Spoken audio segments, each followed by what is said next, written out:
ጠቅላይ ሚኒስትር አብይ አህመድ በትግርኛ ቋንቋ መልእክት እንዲያስተላልፉ ተጠይቀዋል። ጠቅላይ ሚኒስትሩ ምላሽ ይሰጡ ይሆን? የጥንቅራችን ትኩረት ነው። ኢህአፓ በፖሊስ ታገቱ ያላቸውን ፕሮፌሰር መንግስት እንዲለቃቸው ጠይቋል። መነጋገሪያ የሆነው የፕሮፌሰር ሲሳይ አውግቸው መጨረሻ የሚዳሰስ ይሆናል። ኢዜማ መንግስት ከነጋዴዎች በግዴታ ገንዘብ እየሰበሰበ ነው ሲል ወንጅሏል። ከዘንድሮ ምርጫ አስቀድሞ የተጀመረውን መወነጃጀልም የምናጋራችሁ ይሆናል። ከዚህ ውጪ ታንዛኒያ ከኢትዮጵያ መከላከያ ሰራዊት መቀመጫ ቀጥሎ ግዙፉን የሰራዊት ህንጻ አስመርቀዋለች። እንመለከተዋለን። ጤና ይስጥልን። ዕለታዊ መረጃ ጥንቅራችን ነው ተጀምሯል። በመግቢያችን ላይ ያደመጣችሁት አበይት ነጥቦች ናቸው። ዝርዝር መረጃዎቹን እንደሚከተለው እናጋራችሁ።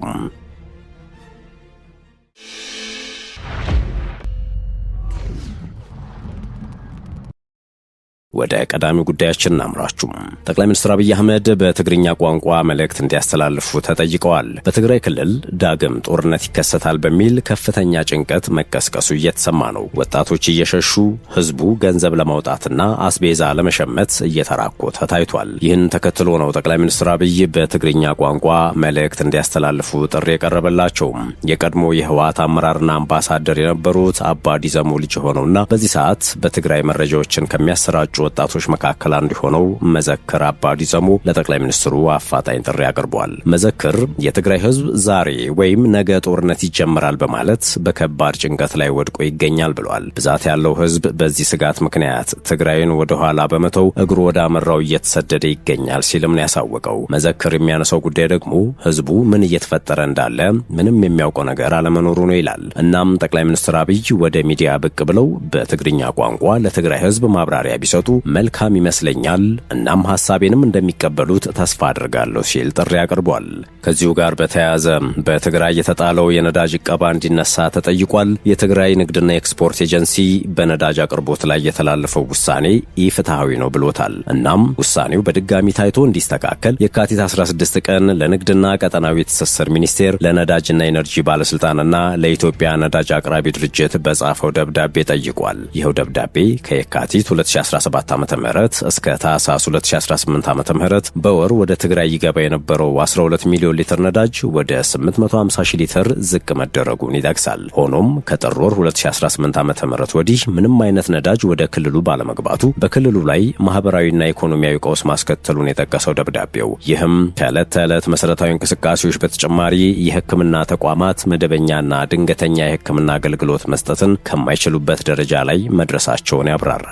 በክልሉ ያሉ 93 የነዳጅ ማደያዎችም የመዘጋትና ሰራተኞቻቸውን የመበተን ስጋት እንደተጋረጠባቸው ደብዳቤው ይጠቅሳል።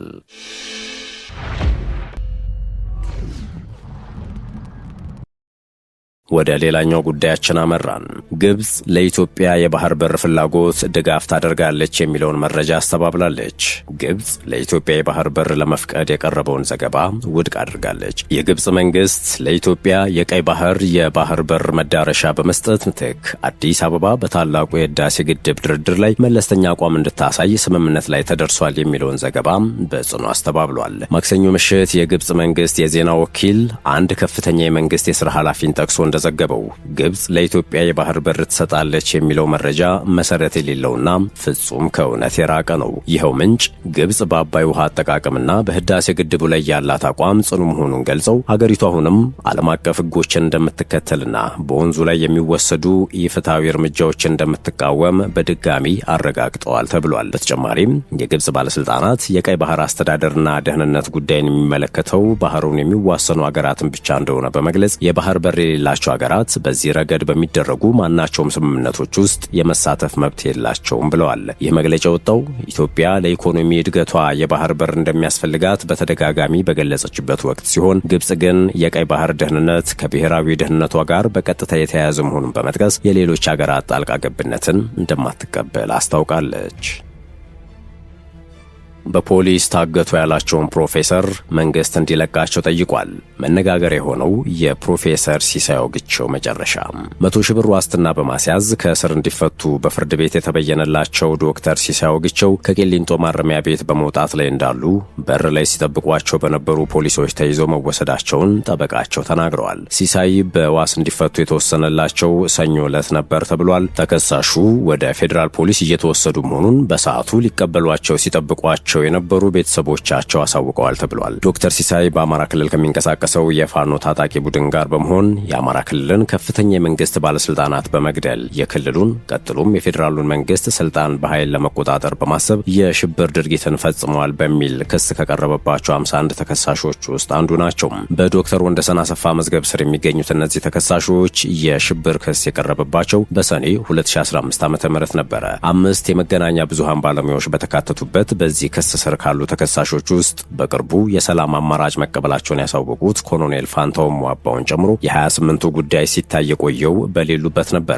የተከሳሾቹን ጉዳይ ሲመለከት የቆየው የፌዴራል ከፍተኛ ፍርድ ቤት ልደታ ምድብ ህገ መንግስታዊና የሽብር ጉዳዮች ወንጀል ችሎት ነው። ፍርድ ቤቱ ባለፈው ጥር ወር መጨረሻ ባስቻለው ችሎት ከተከሳሾቹ ውስጥ 6ቱ በነጻ እንዲሰናበቱ ብይን ሰጥቶ ነበረ። በዚህም መሰረት ዮርዳኖስ አለሜ፣ ተስፋዬ መኩሪያ፣ ዳዊት አባቡ፣ አብርሃም ጌትነት፣ ማስረሻ ኔውና ቢሰጥ ተረፈ የተባሉት ተከሳሾች መፈታታቸውን ጠበቃው አቶ ሰለሞን ገዛኸኝ ተናግረዋል። በዚህ ችሎት ዶክተር ሲሳይና አቶ ሞላልኝ ሲሳይ የተባሉ ሌሎች ተከሳሾች የተከሰሱበት የህግ ድንጋጌ ተቀይሮ የዋስትና ክርክር እንዲያደርጉ ውሳኔ ተላልፎ ነበረ። በዚህም መሰረት የተከሳሾቹ ጠበቆችና አቃቢ ህግ የዋስትና ክርክር ማድረጋቸውን አቶ ሰለሞን ገልጸዋል። ሁለቱ ወገኖች በጽሁፍ ያቀረቡትን ክርክር የመረመረው የፌዴራል ከፍተኛ ፍርድ ቤት ዶክተር ሲሳይ የ100 ሺህ ብር ዋስትና በማስያዝ ከእስር እንዲለቀቁ ያሳለፈው ሰኞ የካቲት 16 ብይን መስጠቱን ጠበቃው አስረድተዋል። የፍርድ ቤቱን ውሳኔ ተከትሎ ለዋስትና የተጠየቀውን ገንዘብ የዶክተር ሲሳይ ቤተሰቦች በዚያኑ ቀን ረፋር ላይ እዚያው በሞባይል ባንኪንግ መክፈላቸውን የገለጹት አቶ ሰለሞን ችሎቱም ተከሳሹ የሚፈቱበትን ትዕዛዝ ፈርሞ ሰጥቷቸው ወደ ማረሚያ ቤት ይዘውት ሄደው እንደነበረ አብራርቷል። የእስረኛ መፍቻ ትዕዛዙ የደረሰው የቂሊንጦ ማረሚያ ቤት ለፍርድ ቤት የተለያዩ ምክንያቶችን በማቅረብ ለ2 ቀናት ሳይፈታቸው መቆየቱን ነው ጠበቃቸው የተናገሩት።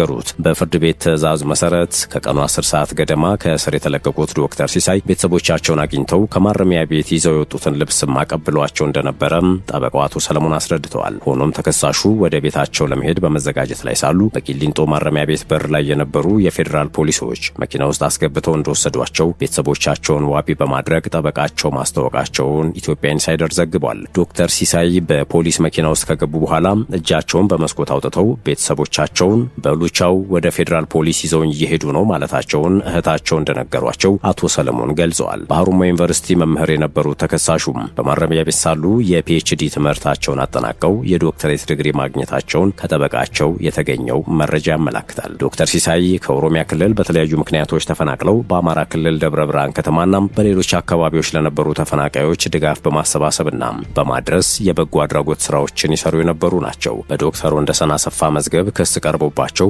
ጉዳያቸውን እንደ ዶክተር ሲሳይ ሁሉ በአካል ሲከታተሉ ከቆዩ 23 ተከሳሾች መካከል 4ቱ የመገናኛ ብዙሃን ባለሙያዎች መሆናቸው ይታወቃል። 3 ዓመት ለሚጠጋ ጊዜ በእስር ላይ የቆዩት ጎበዜ ሲሳይ፣ ዳዊት በጋሻው፣ ገነት አስማማውና መስከረም አበራ በሞት ወይም በእድሜ ልክ እስራት የሚያስቀጣ ክስ የቀረበባቸው ናቸው። ተቃዋሚው የኢትዮጵያ ሕዝቦች አብዮታዊ ፓርቲ ኢህአፓ ታዲያ መንግስት ያፈናቸውን ረዳት ፕሮፌሰር አውግቸውን በአስቸኳይ በሙሉ ደህንነት ይልቀቅ፣ አሁንም በግፍ እስር ላይ የሚገኙ ዜጎችም ያለምንም ቅድመ ሁኔታ በአስቸኳይ ይፈቱ የሚል ማሳሰቢያ ሰጥቷል። የሰብአዊና ዲሞክራሲያዊ መብት ጉዳይ ግድ ይለናል የሚሉ ተቋማትና ዜጎችም ይህንን መሰል የብልጽግና መንግስት ወንጀሎችን በብርቱ እንዲያወግዙ ሲል ፓርቲው ጠይቋል። ስለ ሰውነት ክብር በምናደርገው ትግል አጋርነታቸውን እንዲያሳዩ ሲልም ጥሪ አቅርቧል። ወደ ቀጣዩ መረጃችን አለፍን። የኢትዮጵያ ዜጎች ለማህበራዊ ፍትህ ፓርቲ ኢዜማ ገዢው ብልጽግና ፓርቲ በመጪው ግንቦት ወር ይካሄዳል ተብሎ ለሚጠበቀው 7ኛው ጠቅላላ ምርጫ የሚውል የገንዘብ ድጋፍ ከነጋዴው ማህበረሰብ በአስገዳጅነት እየሰበሰበ ነው ሲል ከሷል። ፓርቲው ባወጣው መግለጫ ድርጊቱ በአስቸኳይ እንዲቆም ጥሪ አቅርቧል። ኢዜማ ማንኛውም የፖለቲካ ፓርቲ ለምርጫ የሚሆን ሀብት ማሰባሰብ የሚችለው በብሔራዊ ምርጫ ቦርድ የህግ ድንጋጌዎች መሰረት ብቻ መሆን እንዳለበት አስታውቋል። ይሁንና ብልጽግና ፓርቲ የሚመራውን መንግስት መዋቅሩን በመጠቀም የፓርቲው አባል ካልሆኑ ባለሀብቶችና ነጋዴዎች በስልክና በአካል በመሄድ በማስፈራራት ገንዘብ እያሰባሰበ እንደሚገኝ ደርሼበታለሁ ሲል ወንጅሏል። ከዚህ ቀደም የመንግስት ሰራተኞችን ደሞዝ ለፓርቲው ተግባራት ሲቆርጥ መቆየቱን ያስታወሰው ኢዜማ አሁን ደግሞ የኑሮ ውድነትና የተሳሳተ የግብር ፖሊሲ በጫና ላይ የጣለውን የንግድ ማህበረሰብ በግዳጅ ለገንዘብ ድጋፍ መጠየቁ እጥፍ ድርብ በደል ነው ሲል በይኖታል። ገዢው ፓርቲ የመንግስት መዋቅር በእጁ መሆኑን ተገን በማድረግ የሚያደርገው ይህ እንቅስቃሴ የዲሞክራሲ ግንባታ ተስፋን እንደሚያጨልም አስጠንቅቋል። ገዢው ፓርቲ ለመድብለ ፓርቲ ስርዓት ቁርጠኝነት ካለው ሌሎች ፓርቲዎችም የሚደገፉበትን መንገድ ማመቻቸት ሲገባው እንዲህ ባለው አሳፋሪ ተግባር መሰማራቱ ተገቢ አይደለም ሲል ነቅፏል። ኢዜማ ለብሔራዊ ምርጫ ቦርድ ባስተላለፈው ጥሪ በሕግ የተሰጠውን ስልጣን በመጠቀም የገዢውን ፓርቲ ሕገወጥ የሀብት ማሰባሰብን እንዲያስቆም ጠይቋል። ቦርዱ ይህንን ጉዳይ በዝምታ ማለፍ የለበትም ሲልም አጽንኦት ሰጥቷል። በጋራ ለሚሰራው መንግስት ደግሞ የህዝብንና የሀገር ሀብትን ለፓርቲ ዓላማ መዋል እንዲያቆምና የዲሞክራሲ ስርዓቱን ከማቀጨጭ እንዲቆጠብ አሳስቧል።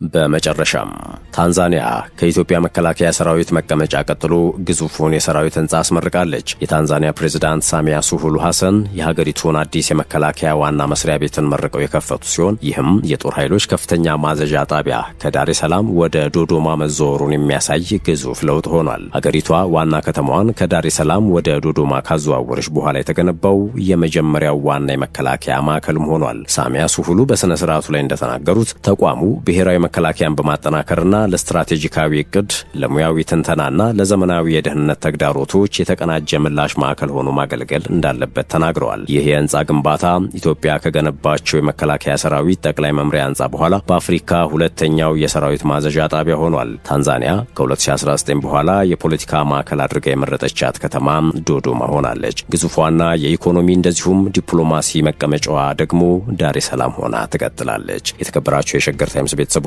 ለሰዓቱ የያዝነው የመረጃ ጥንቅራችን ይህን ይመስል ነበር። ስለተከታተላችሁን ከልብ እናመሰግናለን። በያላችሁበት ሰላም።